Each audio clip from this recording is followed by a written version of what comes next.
Alright, and we are live. Good evening po sa inyong lahat mga kaguro. And of course, welcome back to Gurong Pinoy. Welcome to our first day of live discussion dito po sa Team Skinner, our Let's September group. September 24th, 2023 po, yung ating magiging exam. And of course, your online application will start by June 23rd. And then again, the last day of your online application will be on August 24th, no? So target release of results po ninyo is December 7. Yung mga naghihintay ng results natin for Team Bruner, malapit na po, no? Hopefully, after 2 weeks, tayo ay LPT na. And of course, susunod na yung ating Team Skinner members. So again, if you are still not a member of Team Skinner, magpa-member na po kayo. Just send a message to our Facebook page. And of course, it's very easy to become a member. There's a lot of benefits to becoming a member of Team Skinner, no? So we have our diagnostic test. Kakatapos naman po ng ating diagnostic test for both Gen Ed and Prof Ed.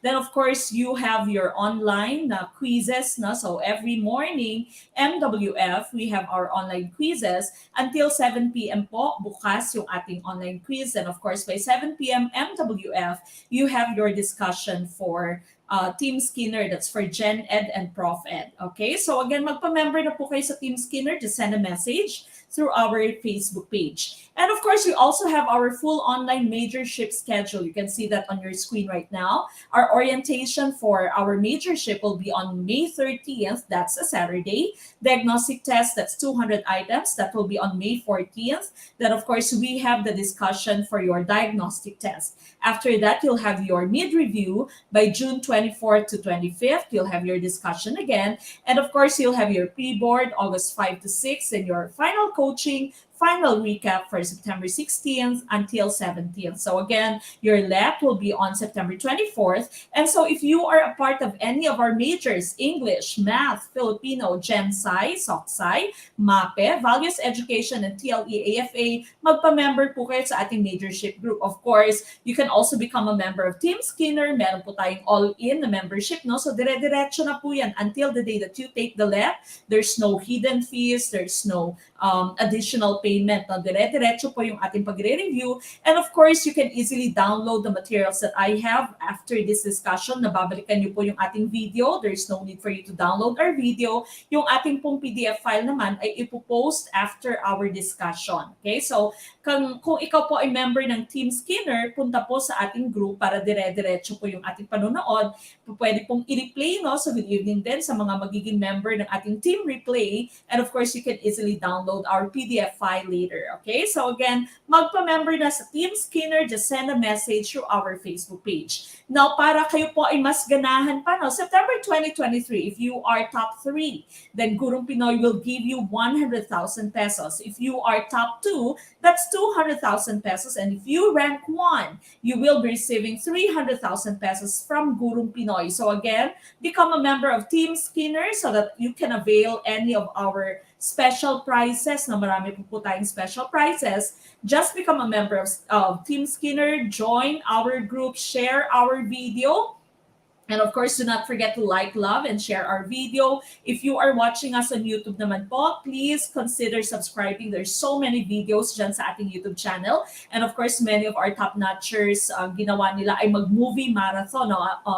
At least 3 videos every day from Gurong Pinoy. So again, there's so many sources, no, resources dyan sa ating Gurong Pinoy's YouTube channel and of course sa ating Facebook page. So make sure that you are subscribed to our YouTube channel. Of course, you are following our Facebook page. All right. Now, tonight's discussion is general education. These are the 30 items that our Team Skinner members have answered today. No? So again, if you are a member of Team Skinner, make sure that you are always checking your inboxes, your email, because we are sending the links through our email. All right. So tonight we are going to tackle general education. Again, please do like, love, and share our video. Start a watch party, of course, tag your friends. And before we start with anything else, of course, let's all have our opening prayers. So samahan niyo po ako mga kaguro.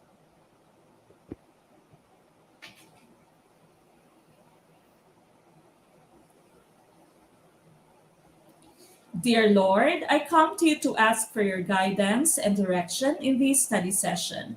I ask that the Holy Spirit fill me with strength, creativity, and understanding to get through my studies without difficulty or sin.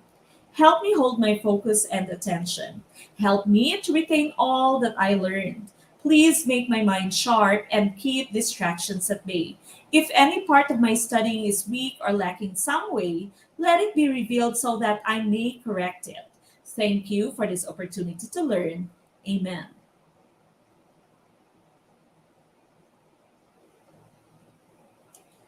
All right, now once again, as I've mentioned, this is Janet. Please do like, love, share our video, start a watch party, tag all of your friends who will be taking the licensure exam for teachers. And of course, you can also show us your support by sending us stars on Facebook, super chat, super stickers naman po dyan sa ating YouTube channel. Let us all start with question number 1.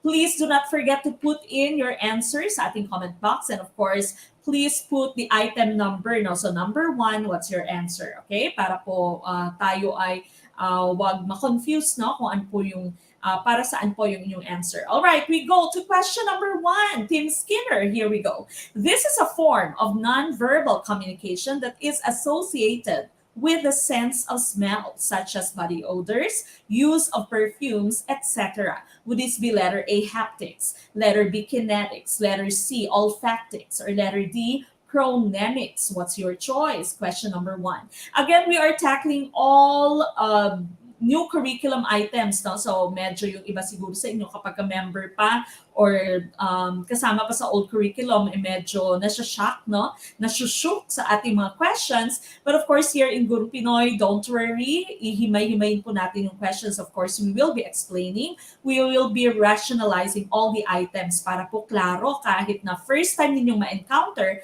alam na alam nyo kung paano ito atakihin sa inyong actual na LET. All right, number 1, I see a lot of letter C's. Tama kaya ang letter C, no? So sabi ng number 1 mo, a form of non-verbal communication, that means no use of words, that is associated with a sense of smell. That's your hint, a sense of smell, such as your body odors, use of perfumes, etc. Okay? Or what would be your choice? Letter A, haptics, letter B, kinetics, letter C, olfactics, or letter D, chronemics. Bago ko ibigay yung tumpak na choice, batiin ko muna isa sa ating mga LPTs, Ma'am Jenilyn Silva. Sa mga nandito, you are in the right track. Congratulations in advance. LPT soon like us. You will be blessed with Coach Mac. Thank you. And of course, congratulations once again. Ma'am Jen Silva, she's part, of course, of many of our LPTs. All right, so number 1, a lot of you are saying letter C. And the correct choice here, of course, is letter C, no? Olfactics. Remember, olfactory, no? Or olfactory. Filipinos, we pronounce it as olfactory nerve, no? Yung nerve na nasa yung sensory nerve natin or nerve organ natin, sensory nerve, yes, sa ating ilong, tinatawag nating olfactory nerve, no? But in the US, they say olfactory nerve, no? So olfactics, olfactory, this pertains to the nose and this pertains to your sense of smell. So letter C is tumpak. Hello sa mga members ng Team Brunner. Good evening po. Good evening. Malapit na maging LPT. Okay, so letter C, olfactics ang ating tumpak na choice. Let's take a look at our explanation.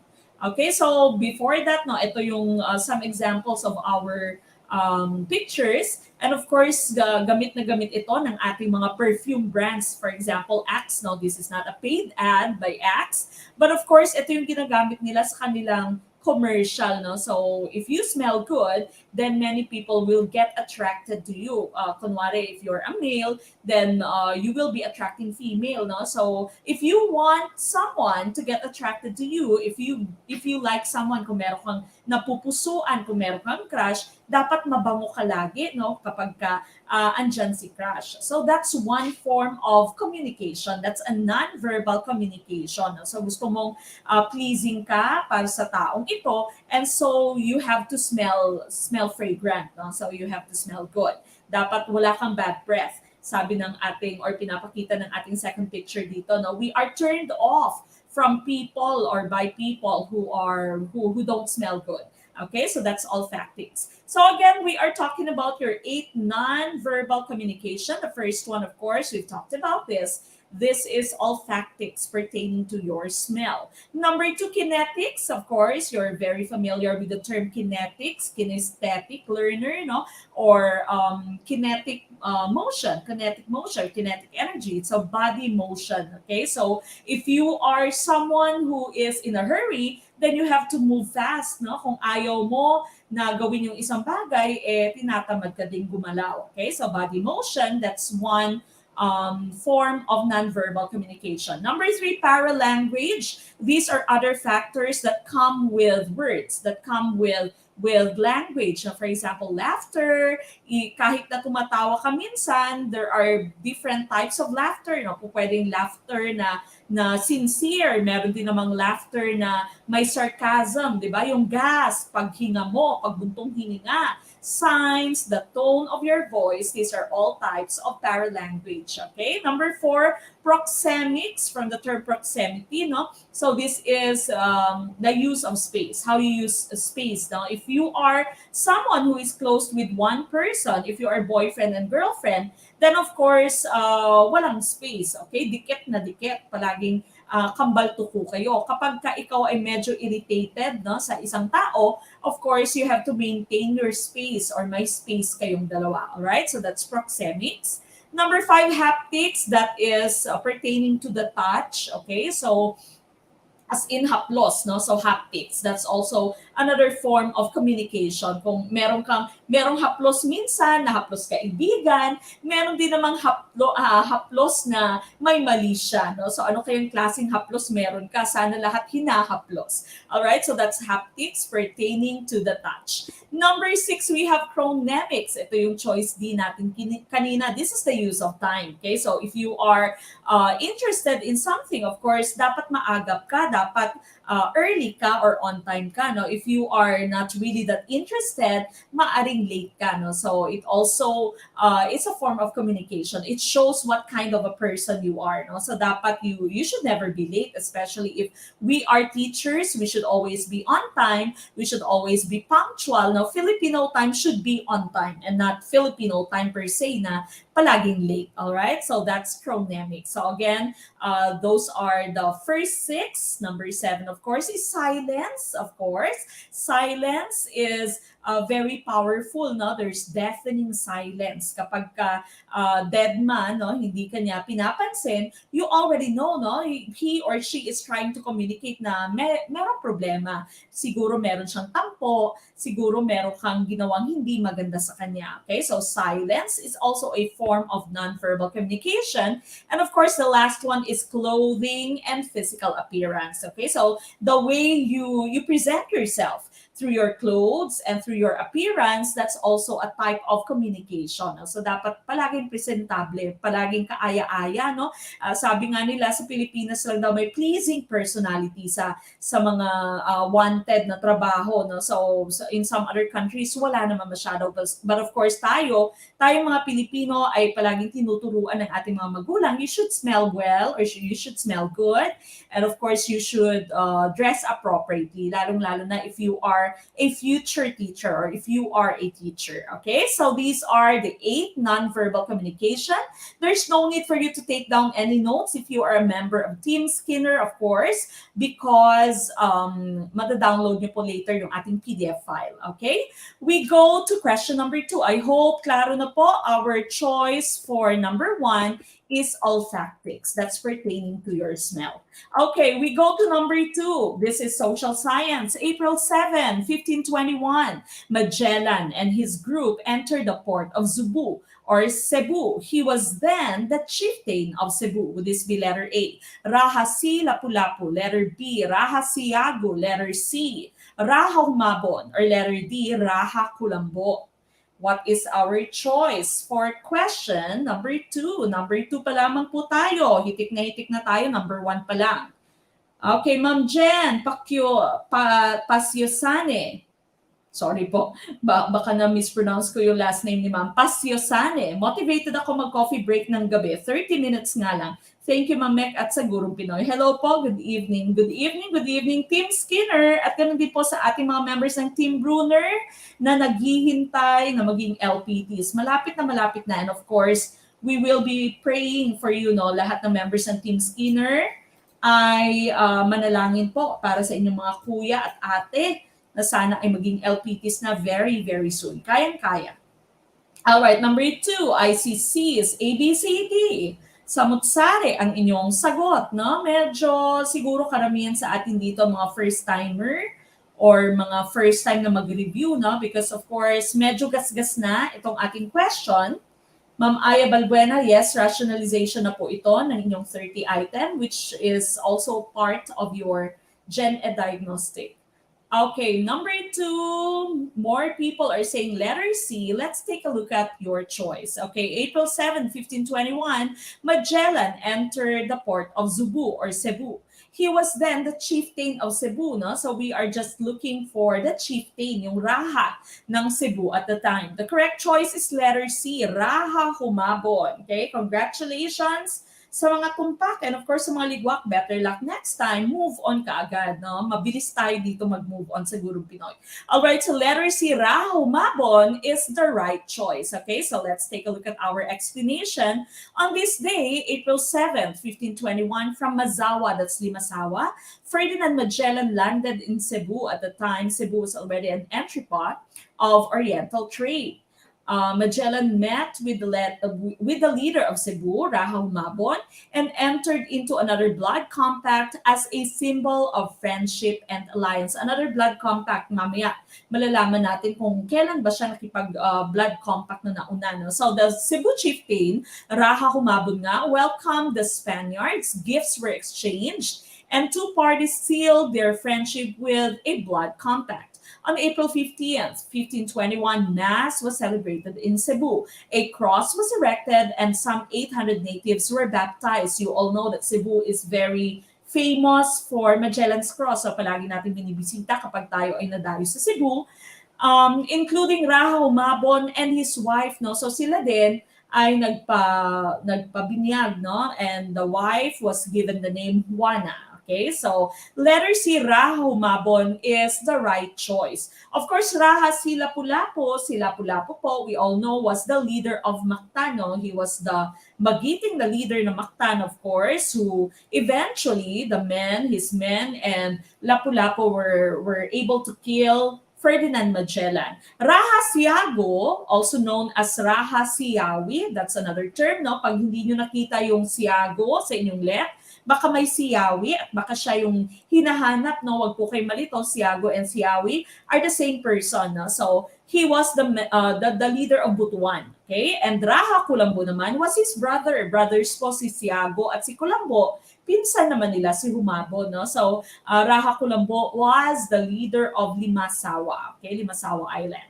All right, so these are the different information that you can get from our item. But of course, we were looking for letter C, Raha Humabon. Yes, maraming salamat. Tama po yan, ng Jeremy Alejandro. The oldest city is Cebu. All right, number 3. What value? This is your favorite math, no? So what value of x will satisfy the equation 0.4 multiplied by the quantity 5x minus 1,470 equals x? Would it be letter A, 490, letter B, 2,130, letter C, 588, or letter D, 1,470?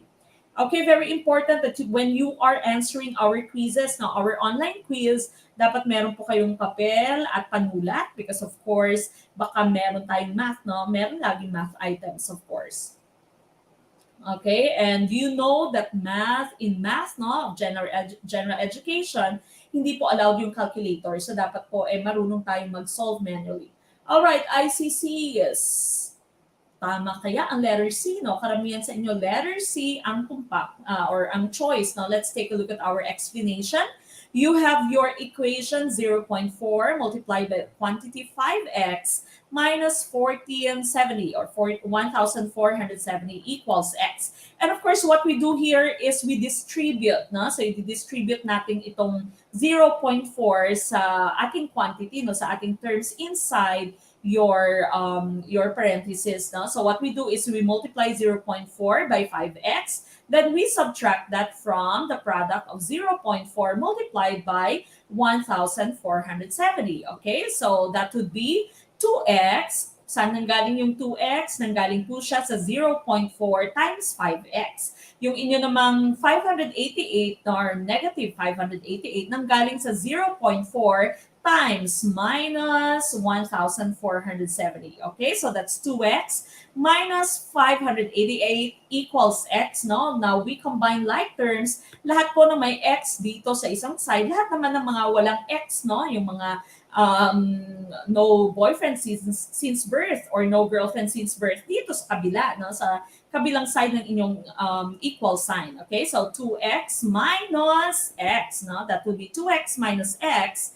Bakit naging minus x? Because of course, this is positive. Now, when you transmute it, or when you move it to the other side of your equation, naging negative x siya. Now, so 2x minus x, from negative 588, naging positive 588 siya. Okay, so 2x minus x equals 588. 2x minus x would be equal to x equals 588. Sa makatuwid, yung ating pong tumpak na choice is letter C.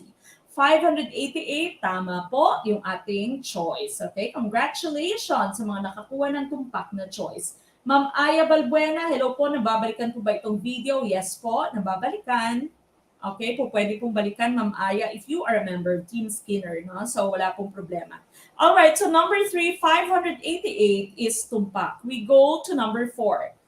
The first Spanish Governor General in the Philippines. Very easy question. Would this be letter A, Roy Lopez de Villalobos? Letter B, Miguel Lopez de Legazpi? Letter C, Archbishop Manuel Rojo? Or letter D, Juan de Sebastian Elcano? Who is your choice? Number 4. Medyo maulan dito sa Iloilo, no? Sa inyo din po ba maulan? I saw your locations kanina na iba't ibang panig ng Pilipinas, and of course, meron din namang from other parts of the world. Meron tayong galing Thailand, no, Kapungka. Meron din pong galing UAE. Okay. Yun po bang PDF? Meron din pong sagot? Yes po, meron din pong sagot. Alright, 4B. Ma'am Jeremy Alejandro from Nueva Ecija. So sana walang ulan sa inyo. Dito sa Iloilo, medyo malakas yung ulan. Okay, mabuti na lamang wala ng brownout. Yon, Samar, maulan din, no? From Malaysia, Ma'am Inda Noor, good evening po. Assalamualaikum sa lahat ng ating mga Muslim brothers and sisters. Welcome po. Maulan din sa Tuburan, Cebu. Ay, taga Tuburan po ako. Ma'am Alma Fe Caparoso, yung aking pong tatay is from Tuburan, Cebu, Saison. Marami po kaming mga kamag-anak dyan sa Tuburan. I was able to visit the place, no, for a family reunion before. Yes, Bicol, Masbate, maulan din. Okay, I see a lot of letter B's. First Spanish Governor General, of course, that's letter B, Miguel Lopez de Legazpi. All right, so let's take a look at the rest of our choices. No, Roy Lopez de Villalobos, he was the one who gave the name Las Islas Filipinas, no, sa ating pong bansa. Okay, so he gave the name Las Islas Filipinas to the Philippines. Archbishop Manuel Rojo naman was the 16th Archbishop of Manila and was Governor General of the Philippines during the start of the British occupation. Yeah, and Juan de Sebastian Elcano, isa po siya sa mga tauhan ni Magellan, and since namatay si Magellan, he was the one who completed the first circumnavigation of the earth. No? So paglibot sa buong mundo, no? Because of course that was the main goal of the exploration of Ferdinand Magellan. Kaya lang namatay po siya sa Battle of Mactan, and so yung nakakumpleto was Elcano. Now, what about Magellan? No? If Roy Lopez de Villalobos yung nagbigay ng Las Islas Filipinas na name, ano naman yung binigay ni Magellan? No? Magellan named our island Islas de San Lazaro because he discovered them on the feast of Saint Lazarus in 1521, while the name Filipinas was given by Villalobos in 1544 to the islands of Samar and Leyte, when the archipelago was then known as the Islas del Poniente, or Islas of the West, okay, or Islands of the West. All right. So again, it was not Magellan who gave the name Filipinas. It was Villalobos, no? A common question din po ito sa inyong licensure exam. And of course, Magellan used the terms Islas de San Lazaro. Okay, so because it was during the feast of San Lazaro that he discovered the Philippines. Okay, but for number 4, letter B is tumpak. We move on with question number 5. It refers to communication becoming thoughts. Would this be letter A, encoding, letter B, decoding, letter C, purposive communication, or letter D, thinking? What's your choice? Number 5. Hi, Coach! Nakakamiss ang pagpapasaway namin sa comment section during discussion. From Toto KBL, hopefully we can come back to share our victory with you. SPLE 2023 taker here. Yes, good evening. Nakakamiss yung mga makukulit natin sa Team Brunner. No? So malapit na po maging licensed professional teachers yung mga yan. Okay, so yung mga makukulit kaya sa Team Skinner, sino? No? Hindi pa natin identified at the moment, because of course this is our first meeting. Okay, so you will be meeting a lot of friends sa ating online group sa Team Skinner. So wag po kayong mahiyang magchika-chika dyan. Minsan may mga nakakakita ng forever dyan sa ating group, no? So sabi ko nga, kapag kami nagkatuluyan, ako po ay magiging ninang. Okay, so make sure that you are interacting with your classmates dyan sa Team Skinner, because we don't want you to feel bored while having a review, no? So dapat masaya tayo habang tayo nag-aaral para mas maging meaningful, mas ating maalala yung ating mga pinag-aralan. Facebook user, sorry late na po ako naka-join. Ask ko lang po if may soft copy po kayong mga questions natin ngayon. Yes po. Meron po tayong PDF file later. Okay? So, if I can only see Facebook user, no, yung iba sa inyo, Facebook user lang po yung aking nakikita. Meron pong link dyan sa ilalim ng ating links for StreamYard. No? Every time that I post the link for our live discussion, meron po kayong i-click sa ilalim na allow StreamYard, no? Para po nakikita ko yung inyong names. Okay. Sabi ni Facebook user, baka nasa Gurong Pinoy na ata talaga yung future ko. Yes po. Okay, number 5, letter B. Sir Poy, aplaon, ayan pa.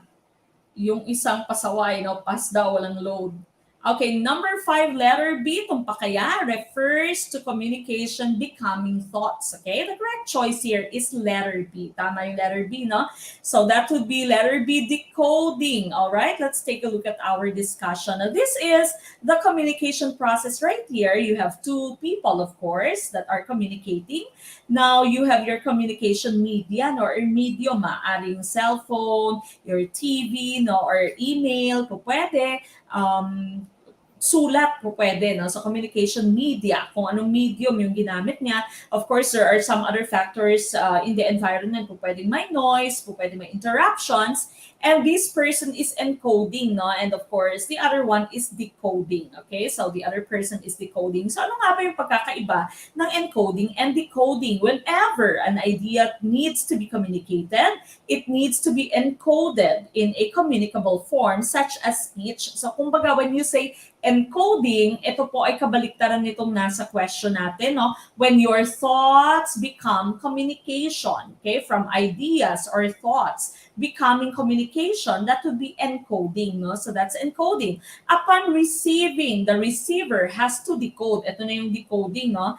For example, a person who hears somebody's speech will convert the speech into their own thoughts. Okay, so decoding is communication becoming thoughts. Now, how you interpret maaring written words, maaring spoken words, now how you interpret it, how you turn communication, communicated symbols, or communicated sounds into your own thoughts, that would be decoding. Okay, so decoding ang ating pong tumpak na choice for question number 5. Okay, number 5, decoding is tumpak. Of course, when you say purposive communication naman, this is speaking, writing, explaining for a specific purpose. Now, may purpose yung communication, like might be to give a speech, to encourage someone, to inform someone. No? So, depende kung ano yung purpose mo in your communication. Yan po yung letter C, okay? But we were looking for letter B, tumpak,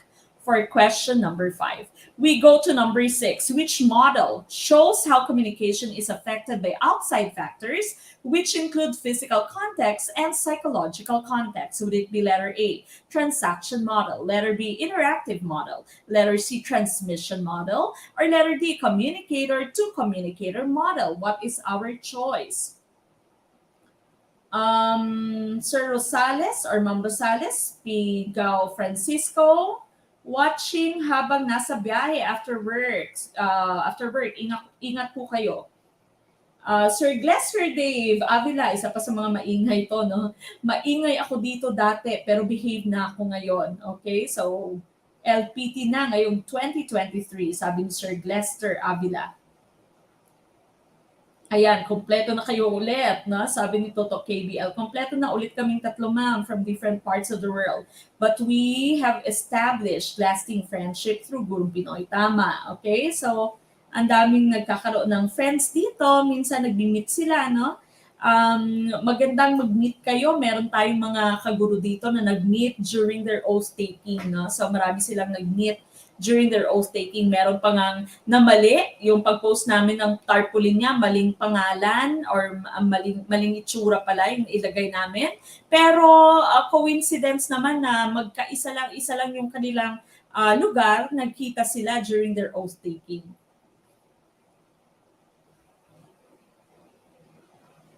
Sir Aljan Amigable, hi Coach Beck, Team PSA po ako dati, kakapasa ko lang po ngayong taon. And Gurong Pinoy helped me a lot. Naririnig ko po boses nyo while taking the board exam. Sobrang effective nyo po magturo. Maraming salamat po. And more power. Thank you, Sir Aljan Amigable. And of course, congratulations. Alright, number 6, I see letter B. Tama kaya ang letter B? Letter B for number 6. Interactive model. Now, so sabi dito, we are looking for a model of communication which is affected by outside factors including physical context and psychological context. Meron naman kasi noise na sa ating physical na surrounding, no, physical environment natin, maingay, maaaring may ulan, may kulog, may mga marites sa inyong palibot, or psychological context na marami kang iniisip. Okay? So, nababagabag ka, for example. No? So, this is the type of model or the model of communication that we are looking for in question number 6. And so, what type of model would this be? The correct choice here would be letter B, interactive model. No? So, tama, karamihan sa inyo, letter B po, ang ating tumpak na choice. Let's take a look at our discussion. No? So, ito yung una nating model. This is linear model. No? So linear siya, linear. A sender encodes a message via channel and the message is decoded by the receiver. It is straight line communication found typically in mass communication, think television, radio, newspapers, etc.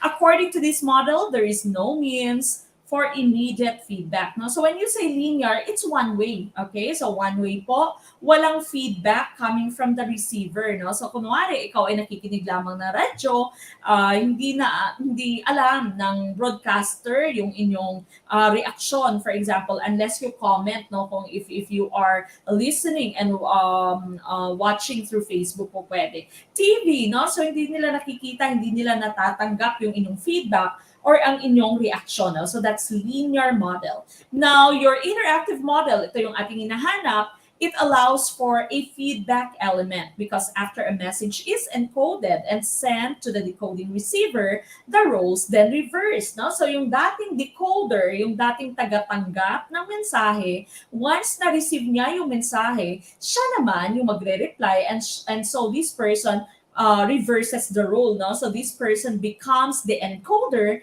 and the encoder before becomes the decoder. Okay, so the roles then reverse and the receiver encodes and sends a response to the original sender who has now turned into the receiver. Okay, so this would be your interactive model. And of course, maraming factors dyan. Physical factors, may psychological factors, maaring if you are talking through messenger, maaring walang signal, maaring may auto correction na may correction yung may spell checker ka, iba-iba yung natatype ng inyong cellphone. Okay, so that would be your interactive model, my feedback mechanism. And that's what we were looking for now in this question. Now, the third form of communication or third model of communication is the transactional model. Ito ay parang pinag-igting na interactive model. Now, the receiver and sender can play the same role simultaneously. Hindi sila nagkakaintindihan. Sometimes, messages can be sent back and forth simultaneously. It appears chaotic and ineffective, but sometimes communication is just that. No? Minsan naman kasi, ganyan naman talaga minsan yung communication. Minsan, nagta-type kayo at the same time. If you are talking through the messenger, you are both typing at the same time, and you are both sending the messages, your own messages at the same time, simultaneously. No? So my noise, kumbaga, it's chaotic. Sometimes communication is ineffective. This is called transactional model. Kahit na face-to-face, maaari ding mangyari ito, no? Especially if kayo ay magkaaway ng inyong jowa, sana all may jowa, no? Kayo ay nagsasagutan, ayaw mong mag-explain siya, and so nag, no? Bungangera ka, kunwari. So transactional model can also happen in real life in face-to-face communication. Okay, so those are the three different models of communication that we have. You have linear, one way. You have interactive, no, yung two-way, and of course you have your transactional model, mas pinagrabing interactive. Okay, so we were looking for interactive sa ating question. All right, we go to number 7. Type of research that answers the following questions. What is the phenomenon? How is it called? What is the relevance of the phenomenon? How often does it occur? Will this be letter A, predictive, letter B, exploratory, letter C, descriptive, or letter D, analytical? Jowa not found, sabi ni Sir Chad Cerezo. May tinamaan na naman. Sa bungangera po ba? May malakas bang music? Parang wala naman. May music ba kayong naririnig? Si sir or si ma'am, meron pa pong naririnig na music? Baka may multo po? Baka kanina po yan sa umpisa, no, meron tayong music.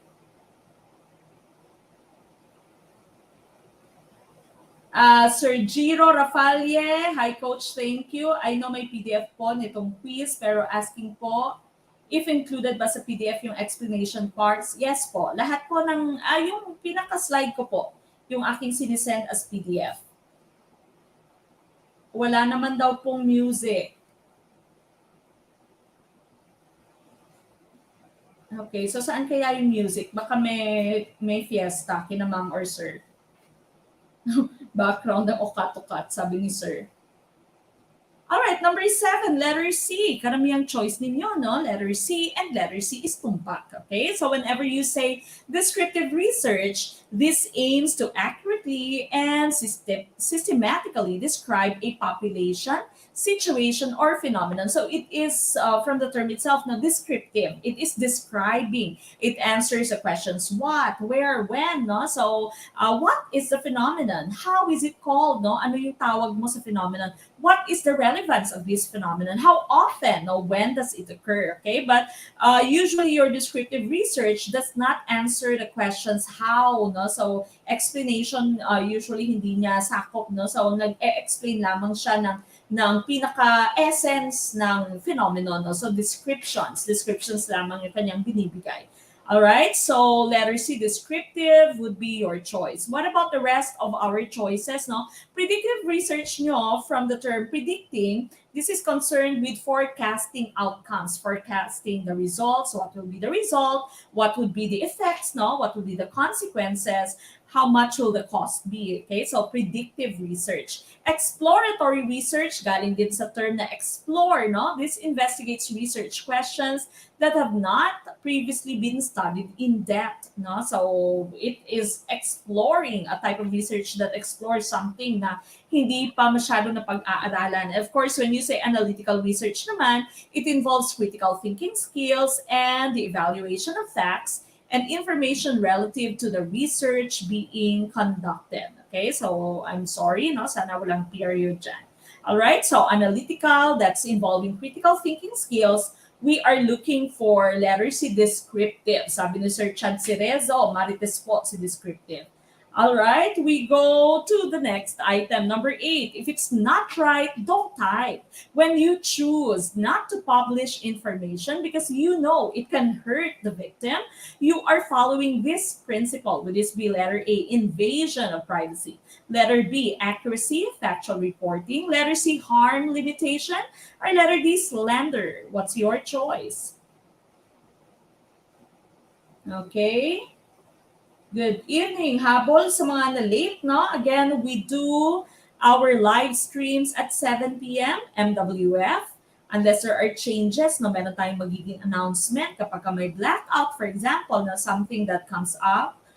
If something comes up and we're not expecting it, then we'll be giving you some announcement. But we do our Gen Ed Prof Ed live streams Mondays, Wednesdays, Fridays at 7 p.m. Okay, for your majorship, we'll start on May 30th and we'll do it Saturday, Sundays, okay? Also at 7 p.m. Unless may emergency si coach nyo, and so mag-i-inform din si coach in advance. Okay, letter C for number 8.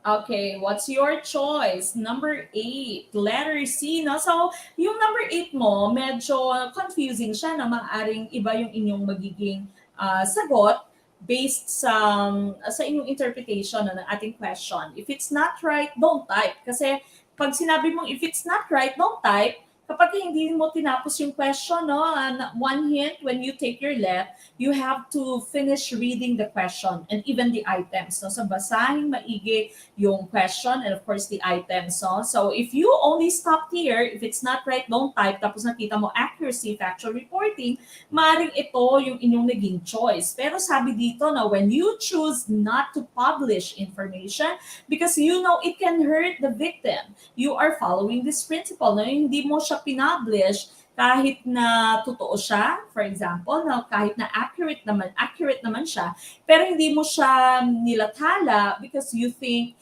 it can hurt someone, then you are following which principle? And so the correct choice here is letter C. That's harm limitation. Okay, so when you say harm limitation, the actions of individuals should be limited to prevent harm to other individuals. Dapat hindi nakakasakit yung inyong sinusulat.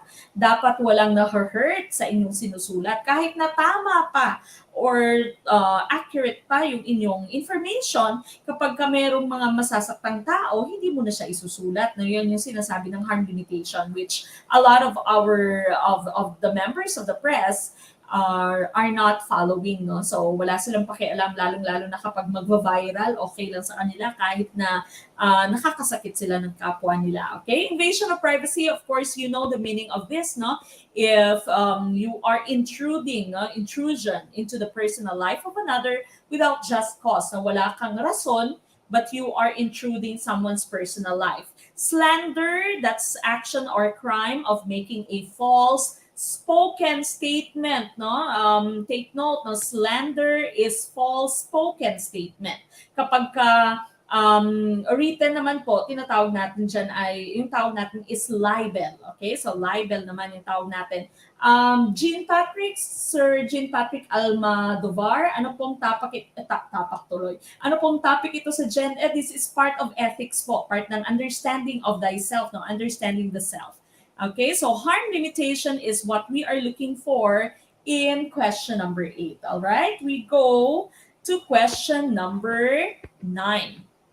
What was the first novel published by Dr. Rizal in 1887? Letter A, El Filibusterismo. Letter B, No Limitangere. Letter C, Mi Ultimo Adios. Or letter D, Young Women of Malolos. Yan, slander or defamation, tama po, no? Paninirang puri. Okay, but slander is spoken, libel is written.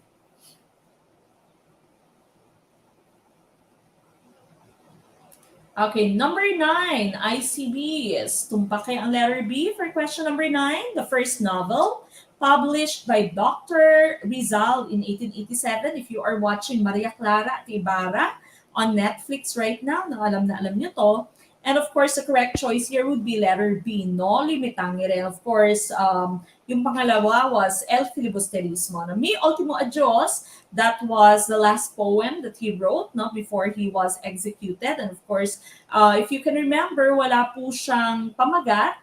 Yung kaibigan niyang si Mariano Ponce lamang yung nagbigay ng pamagat na Mi Ultimo Adios. Okay, so Young Women of Malolos, he did not write, this is also one of his poems, no? So hindi po siya nobela, no? So hindi siya nobela.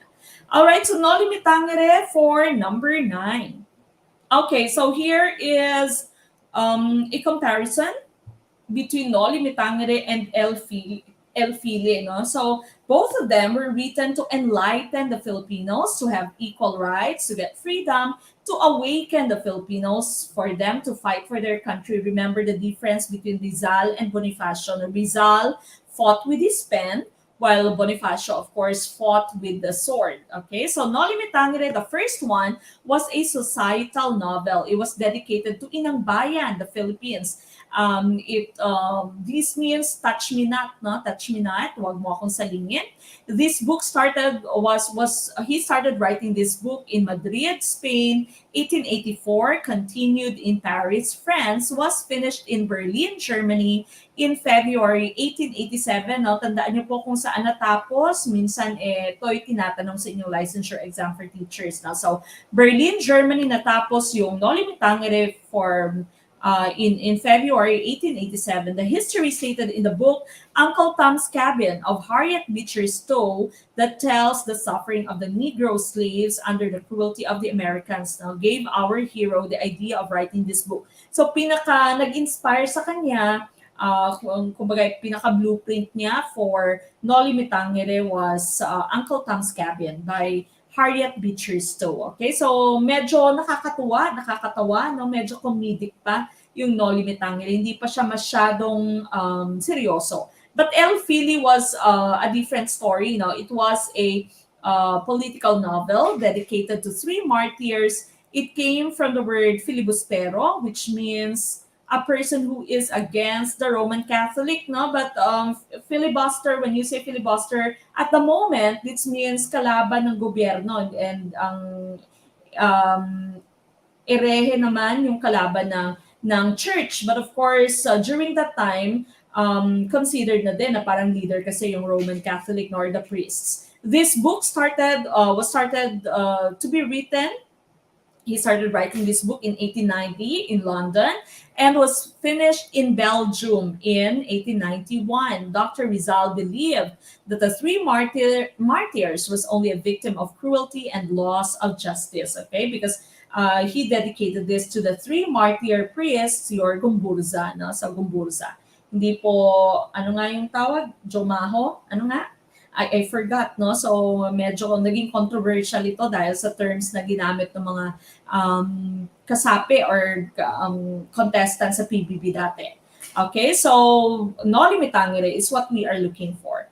All right, we go to yun, Majoha, Majoha, no? Majoha, tama, Majoha. All right, we go to question number 10, the Antonio de Morgas work Sucesos de las Islas Filipinas impressed Dr. Jose Rizal, and he decided to annotate it and publish a new edition. Where and when did Rizal complete the annotation? Okay, what's your choice for question number 10?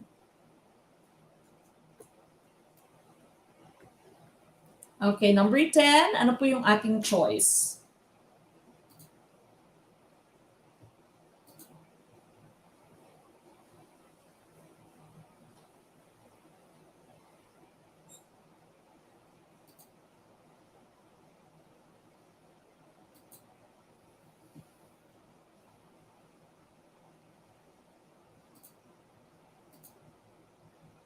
Okay, letter D for number 10.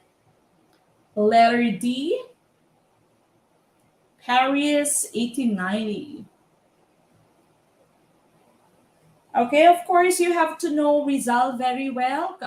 Paborito po siya no, sa Gen Ed, sa inyong licensure exam for teachers. Paborito po ang topic na Jose Rizal. No? So, dapat kilalang kilala ninyo si Lolo Pepe or si Tito Ote. No? So, marami po tayong questions about Jose Rizal. Okay, number 10, letter D, and that would be correct. Okay, so Paris 1890 is what we are looking for. Okay, so as a child, Jose Rizal heard from his uncle, Jose Alberto, about an ancient history of the Philippines written by a Spaniard named Antonio de Morga. The knowledge of this book came from the English governor of Hong Kong, Sir John Browning, who had once paid his uncle a visit. While in London, Rizal immediately acquainted himself with the British Museum where he found one of the few remaining copies of that work. No? So, yung isa sa mga titos ni Dr. Jose Rizal nagsabi na, alam mo ba, meron na isulat na history or ancient history of the Philippines ng isang Spanyol, no? Yung nagsulat was Antonio de Morga. Okay, so yung nagchika, naging marites, nagmarites sa tito ni Rizal was the English governor of Hong Kong, no? Sir John Browning. And so, nung napunta si Rizal, napadpad si Rizal sa London, nakita niya no, yung isang kopya ng Sucesos de las Islas Filipinas, and at his own expense, he had the work republished with annotations in Paris in 1890 that showed that the Philippines was an advanced civilization prior to the Spanish conquest. Okay, so nilagyan niya ng mga annotations. That means may mga footnotes siya nilagay, no? Marami siyang mga idinagdag or marami siyang mga inexplain doon. Okay? So, kasi pinapakita ng libro na hindi tayo Indio, no? Kumbaga hindi tayo uncivilized. We were a civilized people even prior to the coming of the Spaniards. All right? But that's number 10, letter D, Paris, 1890. We go to number 11. The highness or lowness of your voice suggests how important your ideas are. This pertains to the letter A, pitch, letter B, volume, letter C, rhythm, or letter D, intonation. What's your choice? Number 11. Okay,